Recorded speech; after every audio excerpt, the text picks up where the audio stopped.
Students, कैसे हैं आप लोग। आज हम लोग पढ़ेंगे संधि के बारे में। इससे पहले हमने पढ़ा संज्ञा, सर्वनाम, वर्णमाला, शब्द। ठीक, आज हम पढ़ेंगे संधि के बारे में। संधि किसे कहते हैं? जो संधि शब्द है उसका जो शाब्दिक अर्थ होता है मेल या जोड़। संधि का जो शाब्दिक अर्थ होता है वो मेल या जोड़ होता है। ठीक, या दो वर्णों के मेल को संधि कहते हैं। दो वर्णों के मेल को संधि कहते हैं। ठीक, संधि के प्रकार जैसे मान लीजिए विद्यालय शब्द दिया गया है ना, विद्यालय शब्द दिया गया है तो विद्यालय शब्द का संधि विच्छेद करेंगे। संधि विच्छेद, विच्छेद मतलब क्या होता है? अलग करना। विच्छेद मतलब अलग करना। तो इसका संधि विच्छेद होगा विद्या धन आलय। विद्या धन क्या होगा? आलय। विद्या में देखिए क्या है, विद्या में आपको दीर्घ आ दिखाई दे रहा है। दीर्घ आ मतलब बड़ा आ, और इधर भी क्या है? बड़ा आ है। तो बड़ा आ धन बड़ा आ बराबर क्या होगा? बड़ा आ होगा। ठीक, ये तो आपको पता हो गया कि संधि का जो शाब्दिक अर्थ है मेल या जोड़ होता है। परिभाषा क्या होगी? दो वर्णों के मेल को संधि कहते हैं। दो वर्णों के मेल को संधि कहते हैं। संधि के भेद, संधि के मुख्यतः तीन भेद होते हैं। स्वर संधि, ठीक है, स्वर संधि, व्यंजन संधि, विसर्ग संधि। ठीक, स्वर संधि, व्यंजन संधि, विसर्ग संधि। ठीक, अब स्वर संधि के भी भेद होते हैं, व्यंजन संधि के भी भेद होते हैं, और विसर्ग संधि के भी क्या होते हैं? भेद होते हैं। तो हम लोग आज पढ़ेंगे स्वर संधि के बारे में। और स्वर संधि में, स्वर संधि किसे कहते हैं? जहाँ पर स्वरों का स्वरों के साथ क्या होता है? मेल होता है, वहाँ पर स्वर संधि होती है। और स्वर संधि के भेद होते हैं मुख्यतः 5। कितने भेद होते हैं? मुख्यतः 5 भेद। इसमें सबसे पहले है दीर्घ संधि, यण संधि, गुण संधि, वृद्धि संधि, अयादि संधि। ठीक, कितनी संधियां हैं? 5। ठीक, दीर्घ संधि, यण संधि, गुण संधि, वृद्धि संधि, अयादि संधि। ठीक, इसमें से हमको केवल स्वर संधि पढ़ना है। 6, 7, 8 क्लास के लिए केवल स्वर संधि काफी है। व्यंजन और विसर्ग संधि आपको कक्षा 9 में पढ़ाई जाएगी। ठीक, तो दीर्घ संधि सबसे पहले हम पढ़ेंगे। कौन सी संधि पढ़ेंगे? दीर्घ संधि पढ़ेंगे। ठीक, दीर्घ संधि जो इसका सूत्र होता है अकः सवर्णे दीर्घः। अकः सवर्णे दीर्घा होता है। दीर्घ संधि का जो सूत्र होता है अकः सवर्णे दीर्घा होता है। ठीक, अब इसकी परिभाषा कैसे बनाएंगे? तो यहाँ पर एक प्रत्याहार अकः, एक प्रत्याहार अक है। कौन प्रत्याहार है? अक प्रत्याहार है। जो प्रत्याहार होता है वो माहेश्वर सूत्रों से बनता है। जैसा कि पिछली कक्षाओं में आपने पढ़ा होगा, माहेश्वर सूत्र कितने हैं? 14 माहेश्वर सूत्र हैं। आयुण, रिलिक, एवंग, अयोच, हय, वरट, लण, यमंगड़, नम, झभय, गढ़ 10, जब, गढ़ 10, खफ, छठत, चट, तव, कपय, ससर, हल। 14 माहेश्वर सूत्र हैं और इन्हीं माहेश्वर सूत्रों से क्या बनता है? प्रत्याहार बनता है। तो इसमें एक प्रत्याहार अक प्रत्याहार है।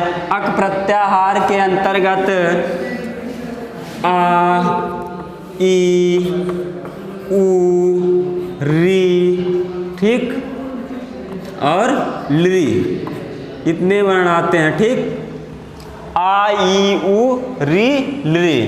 तो इसकी परिभाषा कैसे बनाएंगे?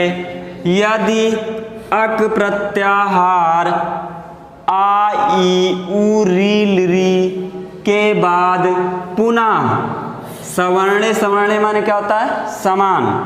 यदि अक प्रत्याहार आई ऊरी के बाद पुनः अक प्रत्याहार आ ई उ री री का कोई वर्ण आए तो दोनों के स्थान पर दीर्घ हो जाता है। या इस तरह से भी कह सकते हैं कि यदि ह्रीस्व अथवा दीर्घ, ह्रीस्व माने क्या होता है? छोटा, ह्रीस्व माने क्या होता है? छोटा, और दीर्घ माने क्या होता है? बड़ा।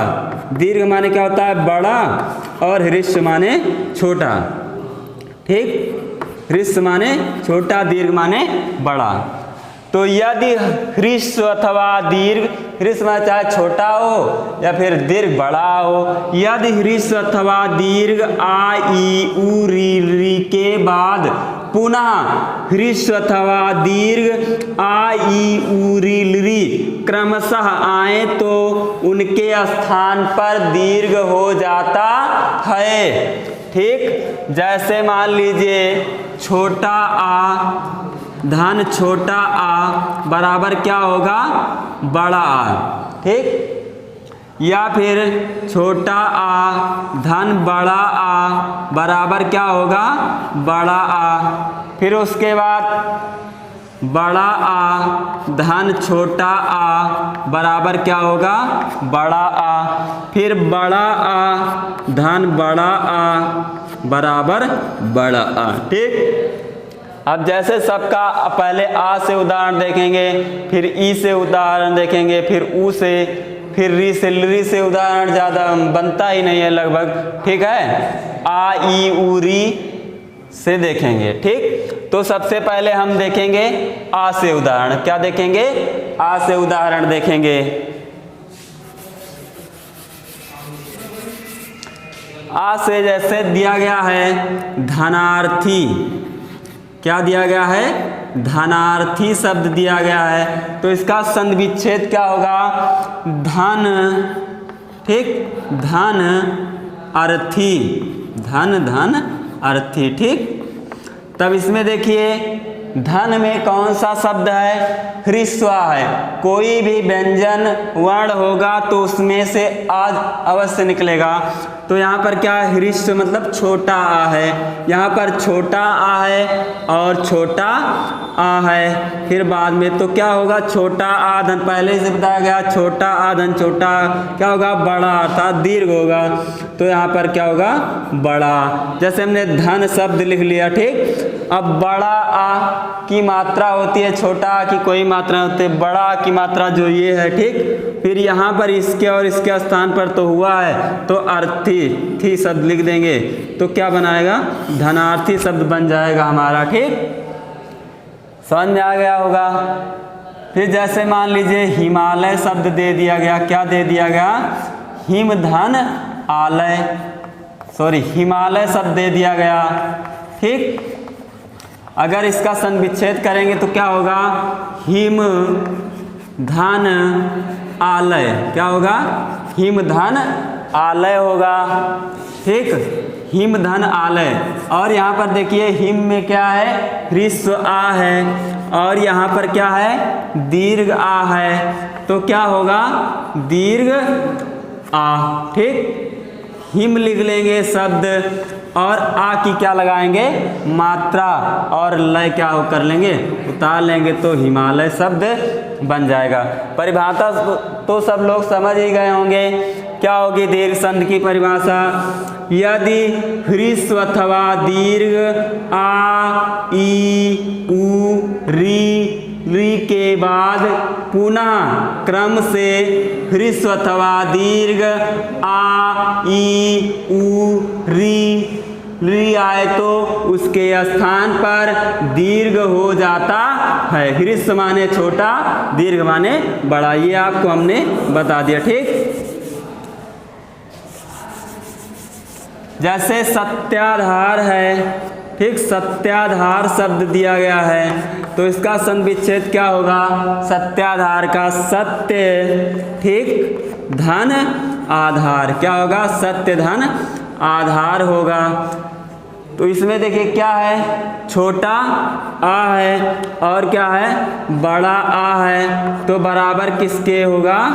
बड़ा आ के होगा। ठीक, सत्याधार हो गया। ठीक, उसके बाद जैसे वेदांत है, क्या है वेदांत, वेदांत तो इसका संधि विच्छेद क्या होगा, वेद धन अंत होगा, वेद धन अंत। छोटा आ धन छोटा आ बराबर किसके होगा, बड़ा आ के, ठीक।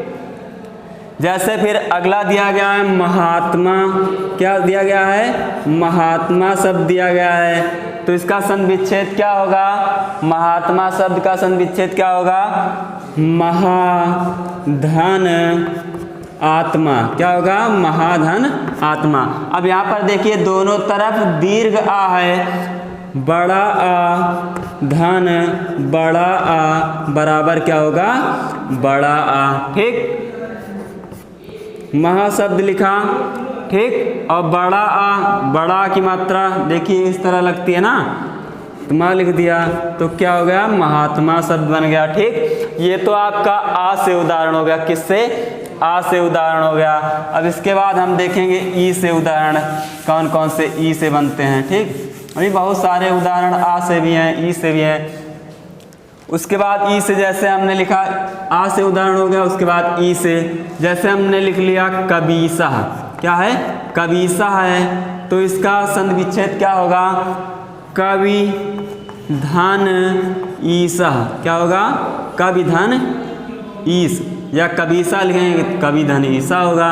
यहाँ पर क्या है, छोटी ई है, ठीक, इसमें भी देखिए छोटी ई धन छोटी ई क्या होगा, बड़ी ई होगा, फिर छोटी ई धन बड़ी ई बराबर क्या होगा, बड़ी ई, फिर बड़ी ई धन छोटी ई बराबर क्या होगा, बड़ी ई, फिर उसके बाद बड़ी ई धन बड़ी ई बराबर क्या होगा, बड़ी ई।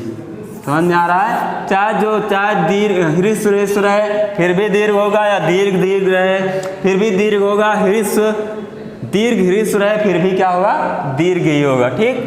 जैसे कबीसा शब्द दिया गया, आपको पहले बताया गया, कबीसा शब्द है या कबीस शब्द है, तो कवि धन क्या होगा, ईस होगा। इसमें क्या देखिए, छोटी ई है और क्या है, बड़ी ई है, तो छोटी ई और बड़ी ई मिलाकर क्या होगा, बड़ी ई होगा, ठीक। अब का वाली लिया और बड़ी ई की इसमें क्या लगाएंगे, मात्रा लगाएंगे और सा उतार देंगे तो क्या बनेगा, कबीस। जैसे रविंद्र बनाएंगे, क्या बनाएंगे, रविंद्र, ठीक। रविंद्र शब्द है तो इसका संधि विच्छेद क्या होगा, रवि धन इंद्र, क्या होगा, रवि धन इंद्र, ठीक, रवि धन इंद्र होगा। तो यहाँ पर क्या है, छोटी ई है और यहाँ पर क्या है, छोटी ई है, तो छोटी ई और छोटी ई मिलाकर क्या होगा, बड़ी ई होगा, ठीक। तो यहाँ पर रवि र हुआ लिखा और बड़ी की क्या लगाएंगे, मात्रा लगाएंगे और ऐसे उतार देंगे तो क्या बन गया, रविंद्र बन गया, ठीक है। कबींद्र वैसे बनेगा, कबींद्र, ठीक है। तो इसका संधि विच्छेद क्या होगा, कवि धन इंद्र होगा, कवि धन क्या होगा, इंद्र होगा, ठीक। जैसे रवीसा, रवीसा क्या बनेगा, रवि धन ईसा, ठीक है, रवि धन ईसा। तो यहाँ पर क्या है, छोटी ई है और यहाँ पर क्या है, बड़ी ई है, छोटी ई धन बड़ी ई बराबर क्या होगा, बड़ी ई, ठीक। अब आपने आ से उदाहरण देख लिया, ई से उदाहरण देख लिया, अब देखेंगे ऊ से उदाहरण, ठीक है। ऊ से मतलब चाहे छोटा ऊ धन छोटा ऊ बराबर क्या होगा, बड़ा ऊ, छोटा ऊ धन बड़ा ऊ बराबर क्या होगा, बड़ा ऊ होगा। फिर बड़ा ऊ धन छोटा ऊ बराबर क्या होगा, बड़ा ऊ, या बड़ा ऊ धन बड़ा ऊ बराबर क्या होगा, बड़ा ऊ होगा, ठीक। अब इसका उदाहरण देखेंगे, जैसे दिया गया भूर्जा, ठीक है, भूर्जा शब्द दिया गया है, तो अगर इसका संधि विच्छेद करेंगे तो इसका संधि विच्छेद क्या होगा? भू धन ऊर्जा। क्या होगा? भू धन ऊर्जा। अब देखिए यहाँ पर क्या है? बड़ा ऊ, बड़े ऊ की मात्रा लगी है ना, तो बड़ा ऊ, और यहाँ पर बड़ा ऊ है, तो बड़ा ऊ और बड़ा ऊ हो क्या होगा? बड़ा ऊ हो जाएगा। तो यहाँ पर इससे देखिए बड़ा ऊ हो तो भा लिखेंगे, और बड़ा ऊ की यहाँ पर क्या करना है? आपको मात्रा लगाना, तो बड़ा ऊ की मात्रा ऐसे लगती है ना, फिर जो शब्द ऐसे उतार देंगे तो बन गया क्या? भूर्जा शब्द बन गया। ठीक, जैसे भानुदया है, ठीक है, भानुदया शब्द दिया गया है या भानुदय शब्द दिया गया है, तो इसका संधि विच्छेद क्या करेंगे? भानु धन उदय। क्या करेंगे? भानु धन उदय। अब यहाँ पर देखिए छोटा ऊ है और यहाँ पर क्या है? छोटा ऊ है, तो छोटा ऊ और छोटा ऊ मिलाकर क्या होगा? बड़ा ऊ। ठीक है, भान शब्द लिख दिया और बड़े ऊ की मात्रा और द शब्द उतार देंगे तो क्या बन जाएगा? भानुदय शब्द बन जाएगा। ठीक, उसके बाद जैसे दिया गया है भूष्मा, ठीक है, या भूर्जा है। उसके बाद हम उदाहरण देखेंगे किससे? री से। किससे देखेंगे? री से। री से बनता है जैसे मातृण है, ठीक है, मातृण है, पितृण है, ठीक है, भ्रातृण है। जैसे मातृण शब्द है तो इसका संधि विच्छेद क्या करेंगे? मातृ धन ऋण। ठीक, मातृ धन ऋण। यहाँ पर क्या है? री है। ठीक, और यहाँ पर क्या है? री है। ठीक, री और री क्या होगा? दीर्घ री। ह्रस्व री और ह्रस्व री क्या होगा? दीर्घ री होगा। ठीक, तो करेंगे मातृ शब्द लिखेंगे और दीर्घ री ऐसे लिखेंगे और बाद का शब्द क्या करेंगे? उतार देंगे, मातृण बन गया। वैसे शब्द क्या होगा? पितृ धन ऋण होगा। ठीक, फिर उसके बाद भ्रातृ धन ऋण होगा। ठीक, इसमें क्या है? री है और यहाँ पर री है, ह्रस्व री। ह्रस्व री क्या हो जाएगा? दीर्घ री। ह्रस्व री है, ह्रस्व री है तो क्या हो जाएगा? दीर्घ री हो जाएगा। ठीक, अब री से कोई उदाहरण बनता नहीं है। ठीक है, इसके बाद नेक्स्ट वीडियो में हम लोग पढ़ेंगे यण संधि के बारे में। ठीक, आज आप लोगों ने पढ़ लिया क्या? दीर्घ संधि के बारे में, संधि का थोड़ा सा परिचय पढ़ा। ठीक, एक बार फिर से देख लेंगे। जो संधि शब्द है उसका जो शाब्दिक अर्थ होता है मेल या जोड़ होता है। दो वर्णों के मेल को क्या कहते हैं? संधि कहते हैं। दो वर्णों के मेल को संधि कहते हैं। संधि के भेद, संधि के मुख्यतः कितने भेद होते हैं? संधि के मुख्यतः 3 भेद होते हैं। स्वर संधि है, ठीक है, व्यंजन संधि है, विसर्ग संधि है। स्वर संधि, जब स्वरों का स्वरों के साथ क्या होता है? मेल होता है, तब स्वर संधि होती है। आपको केवल स्वर संधि के भेद पढ़ना है, तो स्वर संधि के मुख्यतः 5 भेद बताए गए। ठीक है, दीर्घ संधि, गुण संधि, यण संधि, अयादि संधि, वृद्धि संधि। तो अगले वीडियो हम लोग पढ़ेंगे यण संधि के बारे में। धन्यवाद।